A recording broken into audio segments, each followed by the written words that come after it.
Hey, what is up? Welcome to this episode of the Entrepreneur to Entrepreneur podcast. As always, I'm your host, Brian Lofermento, and I have got a double boost of energy and excitement for today's episode because we are joined by not one incredible guest and fellow entrepreneur, but by two incredible co-founders. I love these guys already, and I'm so blown away by the business and the tech that they've built and that they're building because these are amazing entrepreneurs, and I love the fact that they're brothers doing this together. So let me introduce you to today's guests. Their names are Azam and Raihan Dadabhoy, which I promised them I would try my best to get their pronunciation right. So I'm so excited for you to meet Azam and Raihan. Together, they are building the company Sensiply. Sensiply is a cutting-edge job marketplace platform co-founded by both of them, designed to revolutionize the hiring process for employers of all sizes and industries. And take it from someone personally who has been in a hiring phase here in 2025. It's not the easiest thing in the world to do, but their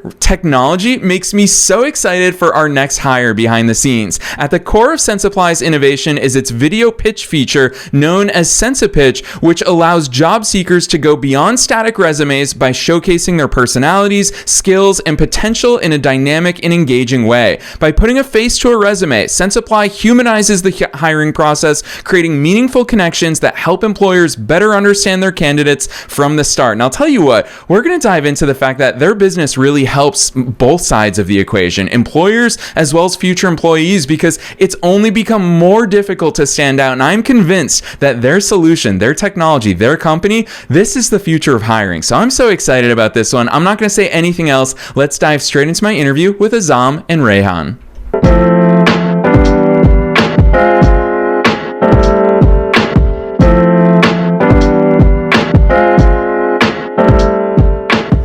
All right, Azam, Raihan, I am so excited that you're here with us today. First things first, welcome to the show.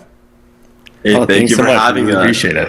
Heck yeah. I'm going to put you both on the spot really early on in today's interview that we can always see teamwork in action because you guys got to manage who's going to talk first, and I'm excited about that. I'll sort the first one out because I want you guys to take us beyond the bio. I'm going to start with Azam. Take us beyond the bio. What's your backstory? How did you get into this? And then Raihan, take it away after your brother. No, definitely. So my story is a little bit more unorthodox. So I actually started off my academic career in pre-med. So I was along the lines of going to dermatology, and I was working with a children's hospital in Orange County for about 4 years. So I developed a couple of different abstracts along with derm, as well as my background in cognitive sciences as well. So from that point on, I then pursued an undergraduate degree in pre-med track at UC Riverside. And over there, OChem kind of kicked my butt. I realized that was definitely not for me anymore. So I transitioned into health analytics and policy, and still kept within the health realm. But I now got a little bit of taste into generative AI, into the ideas of how we can apply AI into policy, and so much more.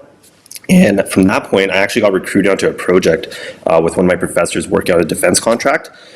So with that, I started getting a little bit more, I delved more into the depths of AI and not only policy, but also in informatics and mechanical engineering and so much in that realm as well. And that led me ultimately to my master's degree in public policy, where I was pursuing a lot of research work with AI, and also in supply chain management, in defense sector, in that relations. But it was along this time that I was also applying for jobs concurrently. So I was applying to both public and private sector, and I was applying to almost 200 jobs, I think. And I was keeping an Excel sheet, and I only had like a 15 to 16% callback rate. And I thought, both my brother and I, we have a really strong academic pedigree, professional pedigree as well. Where's the disconnect? What's going on? And I realized that, a resume's just not cutting it. They're not able to see who I am, the way I can portray myself, the way I can be articulate, etc. And I realized that if we were able to really put a face to a paper, then, you could possibly line up a lot more interviews and at least be that first door introduction towards the next employer. So that's a little bit about my background on that end. Yeah, and then for me, so I'm a current senior at USC, about to graduate next week. So I'm majoring in political science. So my brother and I, we both don't have a technical background in that sense. However, we were both applying for jobs. I was applying for jobs mostly in like wealth management, investment banking. I was in a third round interview, and I ended up getting ghosted. So that was one of the catalysts for Azam and I realizing there was a disconnect in the job seeking process, in that we were hoping that, as Azam mentioned, put a face to resume so an employer can see, yes, as more than just a piece of paper. And then also my family, my dad, he runs a t-shirt manufacturing business, and I worked there for a few summers, and I noticed how he would post a job on Indeed or ZipRecruiter, and there would be a huge disconnect. You'd get hundreds of resumes and not a great amount of like sourcing. You'd still have to read through every resume, and then there's so much time expenditure that you would interview some candidates, and there'd just be a lot of problems. And that's where Azam and I came up with the idea of Sensiply.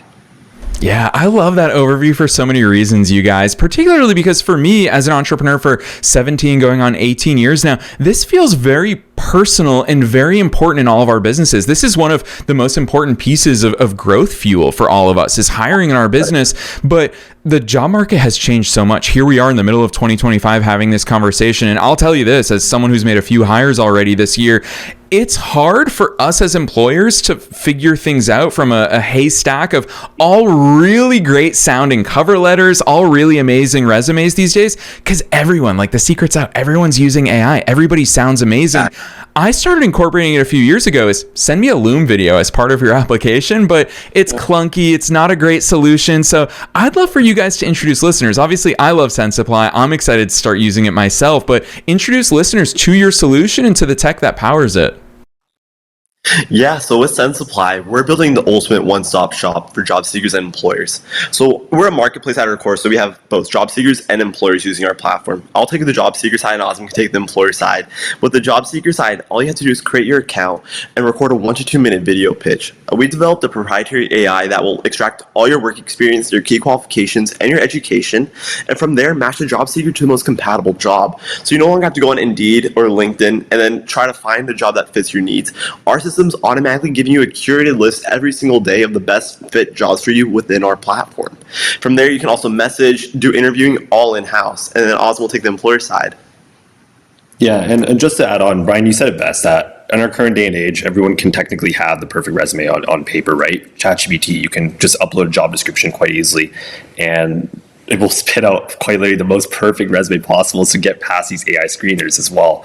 But when it comes to the interview, especially like you mentioned, these Loom videos, for example, or just showcasing in front of an employer, possible interview candidate, who is this person? Are they able to defend the metrics that they stated on the paper?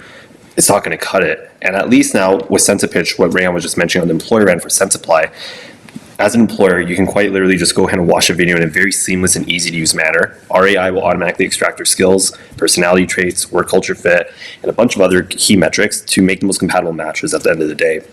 What we really want to do is humanize the whole matching process, both with the hiring process as well as the application process from end to end. And what that's not only doing is alleviating the burden that a lot of employers are utilizing on AI. They quite literally have a crutch on it, right? They want to rely on it to a certain point, but at the end of the day, it can only do so much. As an individual, you still have to do your own due diligence and understanding. Is this candidate really the right fit? Well, we're providing all the tools and the assets to that. And at the end of the day, the employer can kind of make their own decisions and still understand make a more informed decision to that end. Yeah, it's really interesting hearing the way that you both talk about it, because I've heard words like, Raihan, you talk about being a marketplace, and Azam, you're obviously talking to us about the technology, but also the human aspect of it. And that's why it feels weird for me to call you guys strictly a tech company or strictly a marketplace company, because you're not. It just seems to me like you really are on a mission, not just to build this company, but to change the way that hiring is happening. And it seems to me, as someone who talks to entrepreneurs for a living, that it has to be done. Talk to me about that bigger mission and how the heck you guys articulate where Sensiply is as in part of that revolution. Right. So, I mean, we're a very mission-oriented business. Like, I mean, Azam and I, we were really impacted by the way that we were applying for jobs and the way that my dad had to hire for his company. And we realized that everyone deserves to be seen, right? And that is the way that we apply and hire for jobs right now is super demoralizing and super dehumanizing in a sense, because you're essentially shooting all these applications out into the vast world, and sometimes you don't hear back. Sometimes you get an automatic reject, or sometimes you just get ghosted, like how I was and how Azam was as well. So we really want to become a disruptor in that space. So right now, currently for Sensiply, our main ICP right now is small to medium businesses in high churn industries. So where they're seeing a lot of quick service restaurants, cafes, car dealerships, jewelry stores, retail banks. That's where we see Sensiply's first stop, and also helping students within community colleges, high school students, vocational schools, students that aren't always given the best recruiting opportunities. We want to be their step in helping them find their next opportunity. Of course, down the road, I'm sure Azam can take over this. We want to expand over to the bigger names like USC, UCLA schools. But right now, that's where we want to start and help these individuals get these great opportunities that may not always be available and give them the opportunity to be seen. Yeah, and like Raihan said, obviously down the line, our North Star in terms of our essence of what we want to see the company is to, like you said, be a disruptor. We want to be able to disrupt the whole application hiring process from end to end, but we understand that we also have to start off at a sustainable rate, because we are a marketplace at our core, like we've just been discussing. We have our employers and we have our job seekers, and we have to have a proportional number of them on the site so we can have a sustainable number of accurate matches for both parties.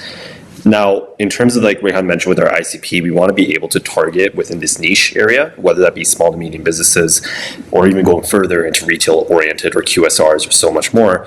But from that point on, we can kind of grow at a nice steady pace towards, let's say, corporate America, and then going further onto a global scale. We've already thankfully had some initial talks with, scaling already to a certain point, but we want to make sure that our product is fully hedged on our ability to match both from candidates from end to end and make the most accurate match, because we're really valuing our quality of the product rather than the quantity. Sure, we could, for example, some competitors out there may scrape some jobs off the internet or scrape candidates off the internet. We're actually not doing that. We're a closed net system. So meaning we're Raihan and I and our team are quite literally going door to door and getting the software into these local businesses and also with these different schools, so that way we can have that consumer experience where we want to ensure that they value the product just as much as we do, and we can listen to their concerns. And since we're a small and lean enough team, we can execute different changes at a rapid pace as well. Yeah, I so appreciate the way you guys talk about your company and the way that you so intentionally think about your company. You obviously are both very brilliant in all of the paths that you've taken, and especially together jointly in the formation of this business and the way that you're both building this business. Raihan, you clearly talked about the fact that you know where that market fit is, and I'm very grateful that you're starting with small businesses, because it's the lifeblood of this country and the lifeblood of any country. And you talked about the high churn, the high needs. It's hard for us to get this right. Big conglomerates, sure, they have HR departments that I'm sure they're figuring out their own solutions, but you guys are bringing this to a really important level. And then Azam, you talked about, I'm going to put both of you on the spot because trusting how brilliant both of you are, it's maybe the hardest question to answer in business. And you spoke about the network effect, is that you need, when an employer goes on there, that there's talent there. And then you also need that when talent goes on there, there's employers there. How the heck are you guys tackling the network effect problem? Because it's a very difficult one to solve. Yeah, that was a huge problem that Azam and I were, when we were first getting ready to launch. Like, how are we going to tackle this chicken or the egg problem? Who comes first? And at the end of the day, Azam and I realized that we have to go for both, but we have to grow at a sustainable rate where we can't have too many job seekers and not enough employers, and not enough employers with too many employers and not enough job seekers. So the way that we're tackling is, Azam and I, we've divided our task. I'm more focused on the job seeker side. Azam's more focused on onboarding employers, and from there we do more social. We're doing social media outreaches. We're doing workshops. So recently we did a workshop at USC. We also did one at UCLA a few months ago as well. And from there, we're doing a lot of outreach to getting job seekers excited about our platform, teaching them how to do a video pitch, the best way to tell your story, because it's more than just helping someone find a job. We're trying to teach people how to best portray themselves to employers, because through our customer discovery, we learned a lot of different interesting stories about how, like, nightmare cases of how certain individuals would go into an interview and maybe not address themselves in the best way or present themselves in the best way. And we want to ensure that everyone can learn and just have a better experience in the hiring process. Yeah, exactly. And like Raihan said, we're not in the business of just matching. We're also in the business of upskilling. We want to allow both employers and also our candidates to be literate in this new era of AI. And not only with AI, but also in terms of being on camera, right? Ever since COVID and the pandemic, we've already seen a drastic shift into hybrid working, into virtual working, into having Zoom meetings or Microsoft Teams meetings, and you name it, right? And we understand that with the process of applications and hiring, it hasn't been changed in years, right? If not decades, for the past. I'm like, Raihan, what's the stat on what did you say when the first resume was? Yeah, the first resume was 1480. Yeah, by Leonardo da Vinci, and it's drastic. It's insane to think that something that is been this old has not changed or adapted to the current needs of our current workforce, as well as our current socioeconomic area, right? So what we're really doing is not only, like we said, we're not in the business of matching, we're also in the business of helping the general community and also fostering that community towards further growth down the line. Yeah. Raihan, you just revealed why you guys are so coordinated on the air here together, because you have clear separation of duties in your business and what you both focus on. We're definitely going to talk about that. But before we get there, you both brought up something that actually I always have to remind myself of in the hiring process as someone who's always asked for Loom videos as part of the job applications. And that is, of course, asking candidates to be on video. And in that, I'm a big believer, but I'm for sure biased as the host of this podcast. I'm a big believer that putting yourself on camera, having your energy behind a microphone, showing your personality, your energy, it comes through the screen. And that's one important consideration for all of us in team dynamics and in cultural fit. But I also need to remind myself that not everybody is comfortable in front of a camera. I can turn a camera lens on and turn the lights on, and I just feel comfortable being me because I do this for a living. But if someone's not comfortable on camera, it doesn't mean that they wouldn't make a great team member. How do you guys help people navigate that? Because these are such important considerations that I think natural extroverts, we probably step into it and we're like, oh great, I'm going to stand out here, versus natural introverts who could be incredible employees but don't necessarily have that camera comfort. How do you help them navigate that? Yeah, so on our end, when on the job seeker side, when they create their account, we actually have like a best practices video right before you do create your video first, telling you, hey, please just be natural. You don't, when you're doing your elevator pitch, you don't have to say, hi, my name's Raihan Dadabhoy and I have skills in XYZ. You just be normal, give your elevator pitch. We actually will have in our video tell you, please be in a well-lit room. Make sure make sure you're well-dressed, presentable. Make sure that you're able to enunciate your words and don't overthink, and you're able to re-record your video pitch as much as you want. And even if you submit a video pitch on our for a SensiPitch, and then you're maybe not happy with it down the road, go to your settings and re-record it as many times as you would like. Our main goal is to eventually roll out like these different services where we will help people curate the best video pitch, because at the end of the day, that's where we foresee the HR world moving, is where people are pitching themselves, especially in a world filled of one-way interviews, or also even like TikTok, right, where people are just creating one-way videos all the time. We think that's where we're heading. And I know there are a lot of introverts in this world that may not be necessarily comfortable with the way that the SensiPitch is right now. However, like when you end up getting into that job, you will be on these Zoom calls, you will be on these Microsoft Team calls, and you will be on camera. So this is just one step to get you a little bit more comfortable before you even get that job.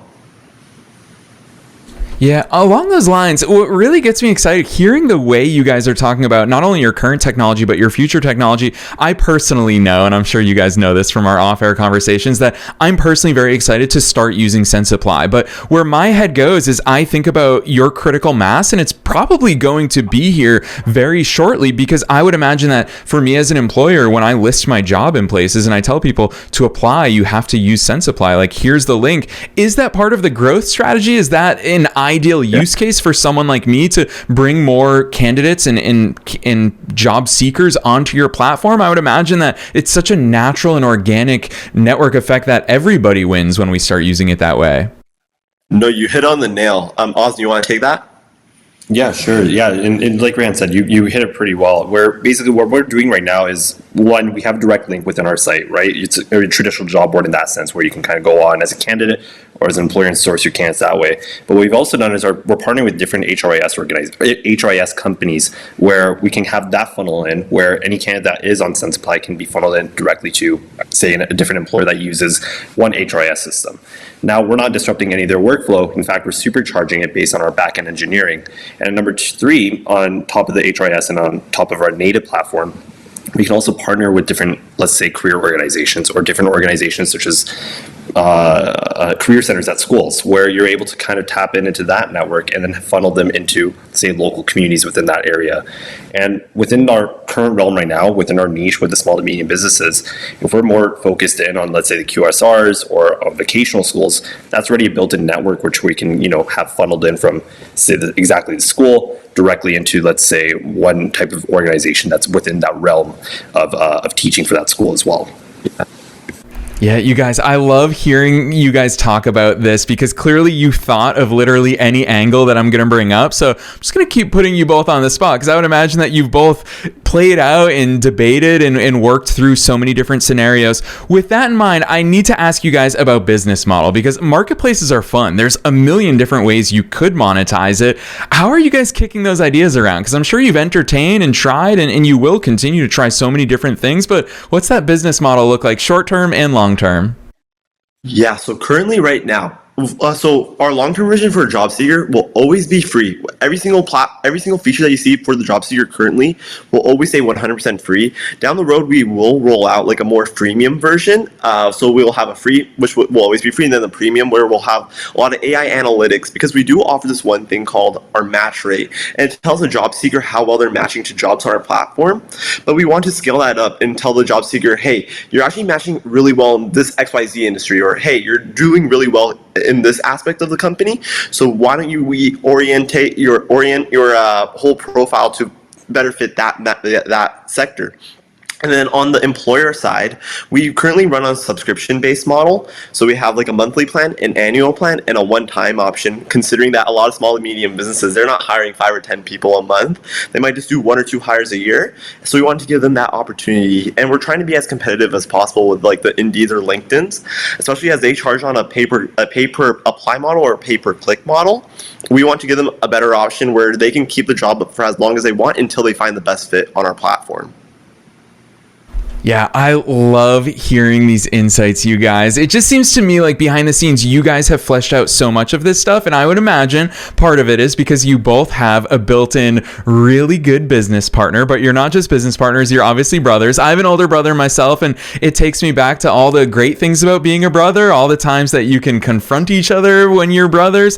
Talk to us about the realities behind the scenes. How are you guys as brothers and co-founders navigating those waters? No, definitely.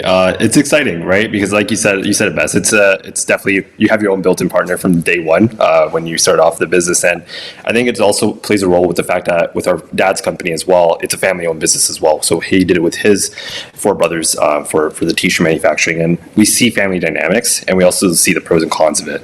I'm like, we'd be doing ourselves a disservice to say that, oh, it's all rainbows and flowers if to look over at a family business. It's definitely not. There's a lot of internal dynamics that play a role. And one thing that we hit on just a little bit earlier is having clearly defined roles between both parties. So whether that be splitting it evenly or having it proportionally arranged on that end within the internal team as well, that helps in not overstepping any boundaries or micromanaging different areas. So that helps in that sense as well. And to that point is along with that, within our actual internal team, it's a pre-lean team, like I mentioned earlier, having a shared vision and a shared passion and shared drive towards seeing where our product can be and where we're at right now, that will pay in dividends down the line, because we're all in the boat in the same together, right? We're trying to all flesh out a perfect product down the line where we can kind of see ourselves grow and adapt and mature with each iteration that we come out with.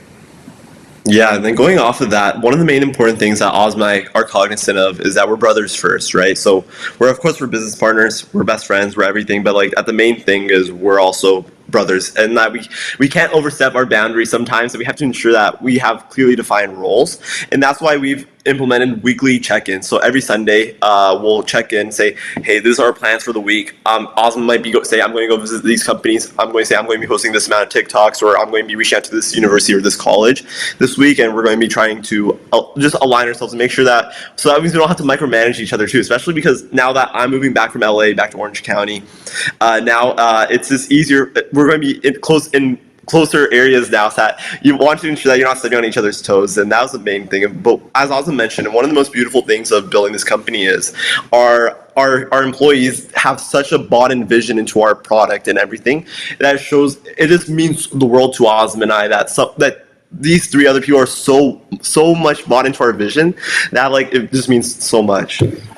Yeah, I'm going to transparently tell you both this while we're on the air, is that it's easy to buy into your vision, not only because of the merits of Sensiply itself, but you guys as the founders. We talk so much about humanizing the hiring process and having us stand out for our personalities, our skills, our unique energy and culture fit, but the same applies for you two. Like, you are part of that secret sauce, and I so appreciate those insights. Along those lines, it just seems like you both embrace partnership and teamwork. We were talking about sports before we hit record here today, and I find that that. It's that teamwork mentality that makes teams flourish and grow. And even just knowing a little bit about your strategy behind the scenes of going to vocational and trade schools and having that be part of it. Raihan, I bet that you being a student is part of what makes you view those partnerships, those opportunities. You see what your classmates go through. Talk to us about that partnership and that teamwork approach, because I find that that's the mark of a truly successful and revolutionary company, is that abundance mindset that so many entrepreneurs are always working off of. Yeah, no, that's a great question. Like, the main thing that we look for is partnerships, because, like as Azam mentioned, like, we're looking to work with like these professional development organizations. Like, the whole abundance mindset is that if they win, we also win at the end of the day, right? And as you touched on it a little bit more, like the critical mass idea of like the whole network effect is that, like, if our employers win, we win. If our job seekers win, we win. If our partners win, we win. So that's why at the end of the day, we're not just looking to ensure that Sensiply is a success. If everyone succeeds, our company will succeed. And that's why we put so much effort, like, for our employers. We're posting them on Facebook groups, we're posting them on LinkedIn, we're posting them on Reddit subthreads, just trying to pull more masses into our platform to get to these companies. And at the same time, we're marketing these schools, we're marketing these professional development organizations, and we're marketing our employers as well. I'm going to ask you guys this question. It's a loaded question, and I have no idea how you're going to answer it, because it's so clear that you're both so ambitious and in the work that you do, but also in the growth of your company that you want and the wider impacts that you both have spoken to so much here today. How the heck are you guys balancing internally those big ambitions? And of course, you know what you want Sensiply to look like in the future, but you also have to balance it with the short-term stuff, the short-term hiring on your own team, the short-term development of your own platform, the short-term partnerships. What does that look like for you guys to balance out those longer term and shorter term ambitions? Yeah, so right now, actually, we're going through like that whole growth phase right now. We're looking to like expand our team a little bit. We're looking to like push more on our marketing end. We're looking to form more partnerships with these HRIS systems.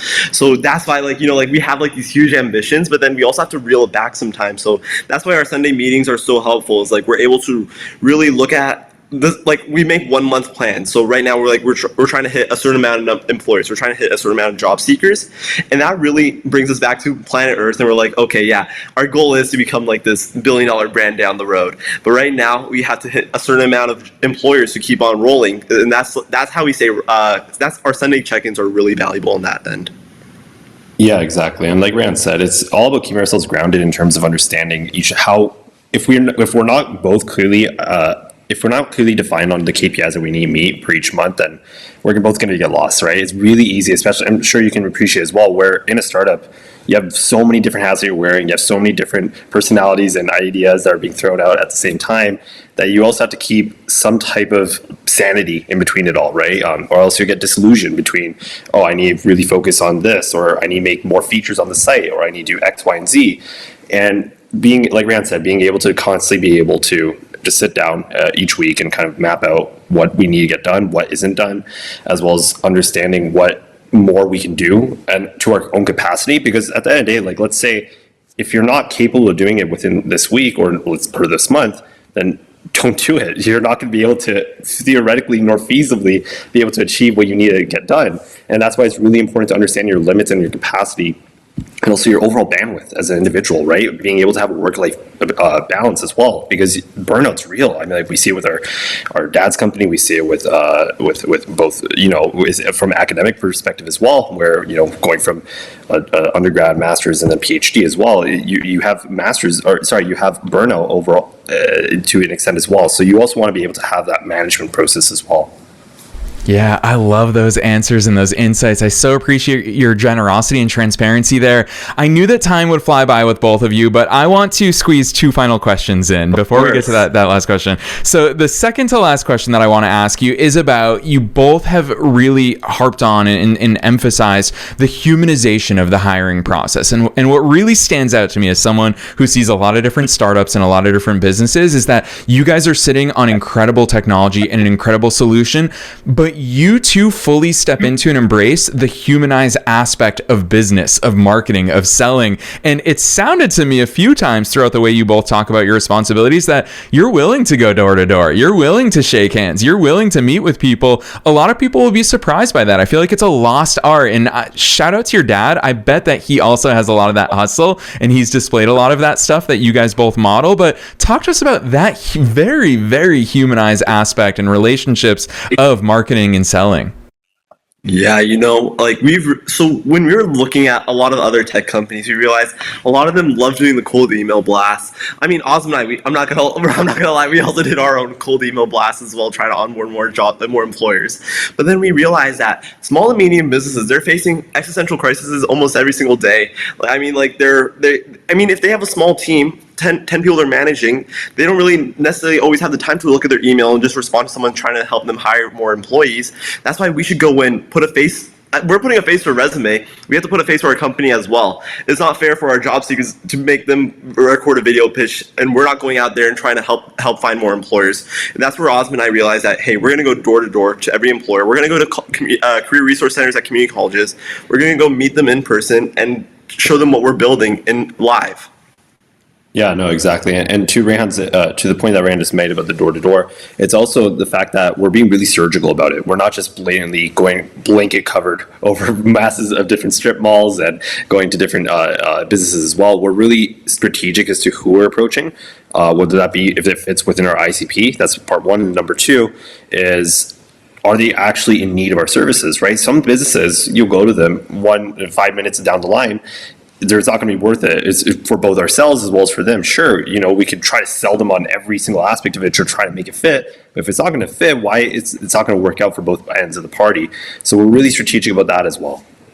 Yeah, I love that. Azam, even working in a surgical reference right there. I love those insights as well. So coming full circle, well, I'm really excited because I always ask this question at the end of every episode, and it's about your best piece of advice. And today we not only get one best piece of advice, but we get two, because I want one from each of you so you can figure out who's going to answer it first. But that final question is, what's your best piece of advice for listeners? Knowing that we're being listened to by both entrepreneurs and entrepreneurs at all different stages of their own growth journeys, what's that one piece of advice that you want to leave them with today?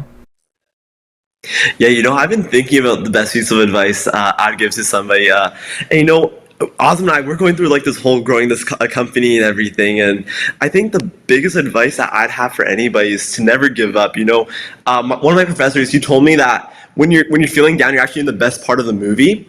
And I think like Azam and I, we're in the best part of our movie. We're in the process of growing our company right now, and that sure, some doors are going to close in front of you. A lot of people are going to say no. A lot of people aren't going to believe in you. But that's the moment where you got to lock in and then keep on pushing, because the greatness is only a door away. You just got to keep on trying to open up every single door in front of you and just say screw you to whoever says no to you and keep on moving. Yeah, no, that's great advice, Raihan. And then the other one that I probably would do, it's something that our parents, both my mom and dad, always is like, have faith, regardless of wherever you are in life. Whether that be through religion, whether that be through a mentor, whether that be through having faith in yourself, in your own capabilities and your abilities to grow and mature down the line, is just also adding on to Raihan's part, don't give up, but being able to have faith in yourself and also understand that everything has a path and everything has a reason to it, and that there is no clear direction to success, right? It's not linear. I used to think that, but I'm clear proof that that's definitely not the case when I started medicine and now I'm in AI tech. And because at the end of the day, for every rejection, there's always going to be some type of redirection that you have to go towards. So I think that would probably be the best part of advice I could offer. Yes, I love that advice from both of you, and the fact that it builds on each other. Such a natural fit in the way that you guys operate and the way that you think. And I will very transparently say, as I'm sure listeners have already picked up, is that I'm big fans, not only of you guys, but also of what you're doing with Sensiply. I'm so excited to see you guys revolutionize the way that hiring happens, because it's something that we have to confront. And it's so great to see two very brilliant minds and co-founders at the forefront of those changes, because you're helping to shape the way that it's changing. And so I'm super excited for that. Very excited for listeners to be part of that change as well. So for listeners who want to find Sensiply, start taking advantage of all these great things that you've built and that you will continue to build, drop those links on us. Where should listeners go from here? Yeah, no, so if you want to go to Sensiply, go to sensiply.com. That's SENSIPLY.com. And if you're a job seeker, click on the job seeker. If you're an employer, click on the employer. And we look forward to welcoming you to our platform. Yes, also you can find us ahead, on Azam. Instagram and also on TikTok and LinkedIn as well. Yes, I love that. Given that plug, it sounds to me like Raihan loves giving those call to action. So I expect some great social content from you both. I'm going to be following you on all the platforms. And listeners, you already know the drill. We're dropping all of those links down below in the show notes, no matter where it is that you're tuning into today's episode. Otherwise, Azam, Raihan, you both are incredible. I'm so excited to start using Sensiply and for listeners to check your work out. So thank you so much for coming on the show today. No, thank you. Oh, thank you so much. We had a great time.